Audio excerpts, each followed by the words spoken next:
You're listening to an IOE podcast from the UCL Institute of Education, powered by UCL Minds. Welcome to the CEPEO podcast, the podcast series for the Center for Education Policy and Equalising Opportunities at the UCL's Institute for Education. In today's episode, Sam Sims, a research fellow at UCL, discusses his research on how to improve teacher effectiveness in science. Sam, can you tell us a little more about the topics we're going to be discussing today? Yeah, so I'm going to be talking about a research project on how best to teach science. And there's a variety of views on this, but it's possible to distinguish two somewhat opposed schools of thought on the question. So on the one hand, there are proponents of inquiry-based science teaching, which broadly speaking aims to provide students with knowledge of science via investigations. In essence, pupils learning about science by conducting experiments. And the argument in support of this approach is that it's thought to be more meaningful for pupils to derive their own knowledge through experiments, or just kind of motivating because you get to, play with some fun science equipment and to learn by doing.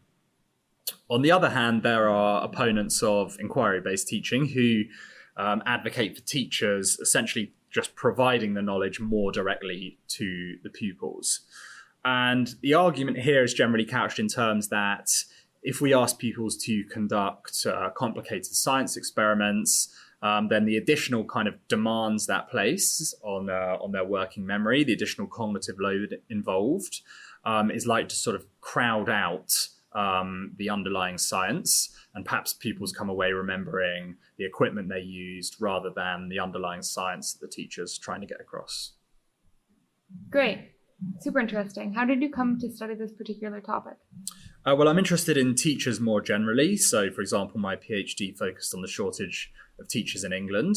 And the shortage of teachers is particularly acute in science. And that kind of got me into reading more about science teaching methods, and in particular, the debate around inquiry science teaching.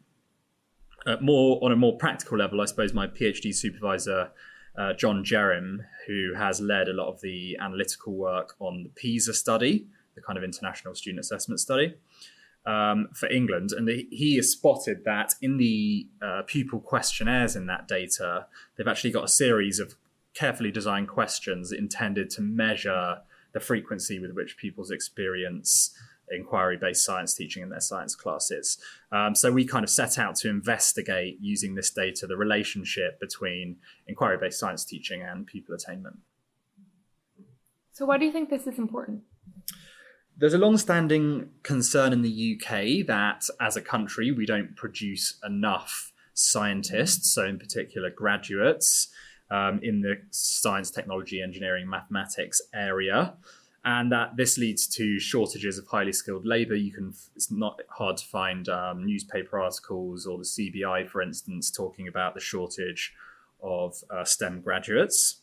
And there is actually some evidence in the academic literature that the level of technical skills in a country is related to the amount of innovation, the amount of new patents, and so on. So I think it's important for the economy that we get science teaching right. But there's also I suppose you could call it a democratic argument, in that more educationalists have argued that in order to have a well-informed citizenry who's able to kind of understand the big issues of the day, things like climate change, food safety, vaccinations, and so on, we need to have a scientifically literate citizenry. So there's both an economic argument and a democratic argument for paying careful attention to how we teach science. Sure. In order to conduct this research, what do you do? What is your methodology? So we took these 7 questions, all of which were assessing a different part of inquiry-based science teaching. So, for example, one of the questions was students spend time in the laboratory doing practical experiments, or students are asked to draw conclusions from an experiment they've conducted. And we kind of boiled them down into a single score for the overall level of inquiry-based science teaching in these people's classes. And because this is the PISA data, we've got a really nice representative sample of 4,000 secondary school pupils in England.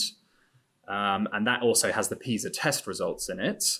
But we also link that to government data on pupils' test scores at age 11 and age 16 and these kind of high stakes exams which are externally marked and so on. So we've got some nice test score data in there as well.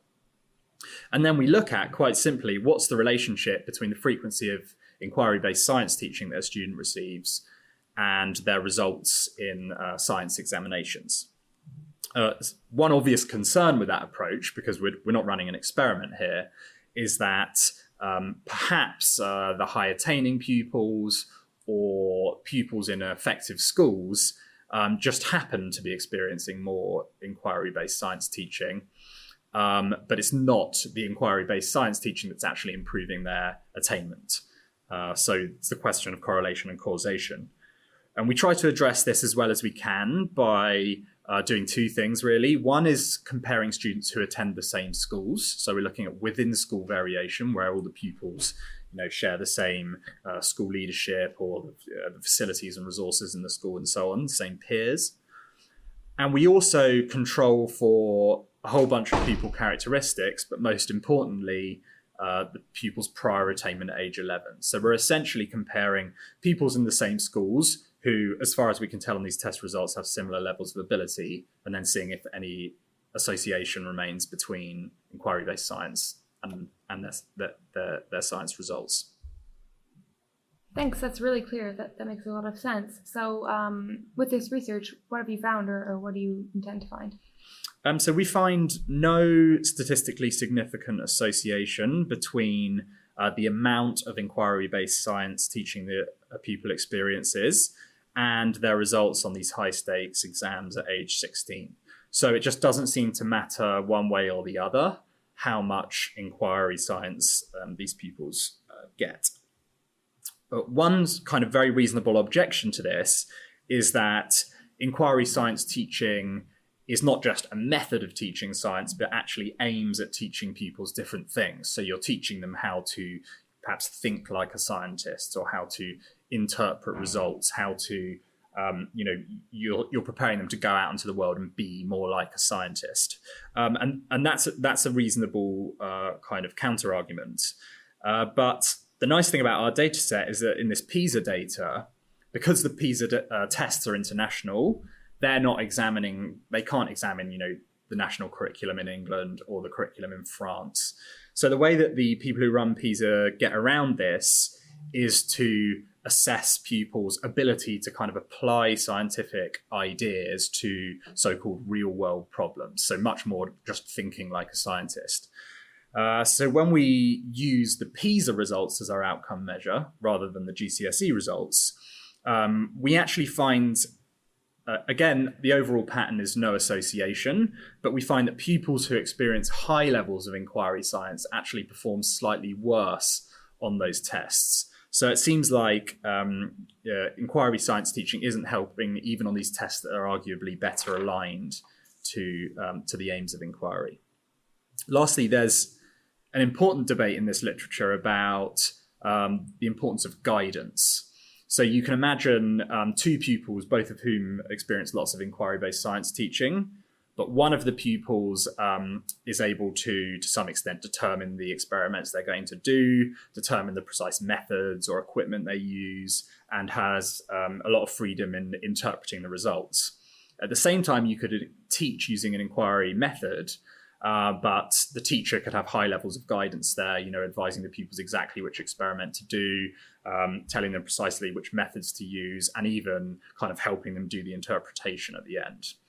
And the theory here would be that this kind of maintains all the benefits in terms of motivation and interest from inquiry, but stops pupils experiencing that kind of cognitive overload from having to make lots of decisions and use lots of equipment, and the ambiguity that comes with that.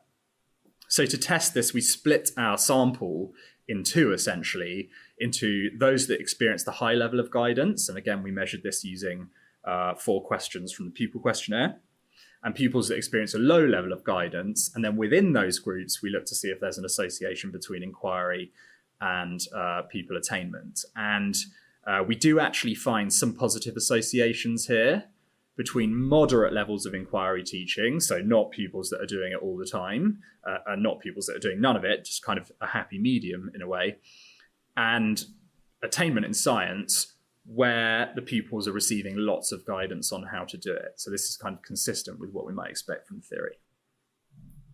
Really well thought through. Makes a lot of sense. How does this research add to what we already know, though, and what should science teachers take away from it?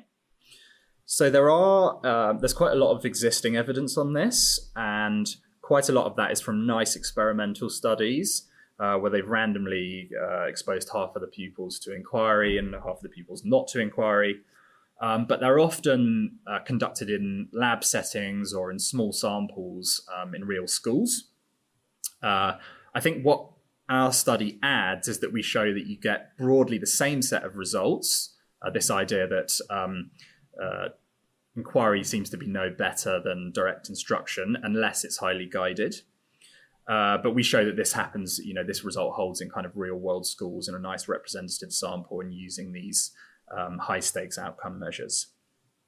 In terms of what teachers should take away from this, I think the crucial thing is around that ensuring that if you're using inquiry, it should be highly guided.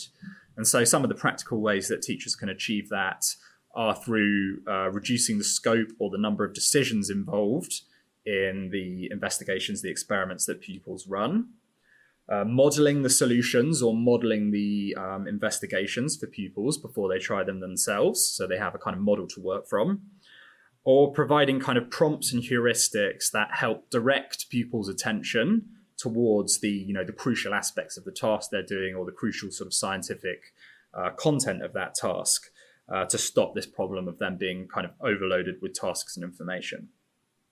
And even then, when inquiry is highly guided, it should be used in moderation. So we only find any positive association between inquiry and science attainment for pupils who do it in moderate doses and highly guided. So I think teachers should see this as being kind of one tool amongst the range of teaching methods, including more direct forms of instruction. Thank you for your time, Sam, and thank you for listening to the CEPEO podcast. You can find out more about Sam's work and his role at the Center for Education Policy and Equalising Opportunities on our website at www.ucl.ac.uk/CEPEO. Thanks so much for downloading and listening to this IOE podcast.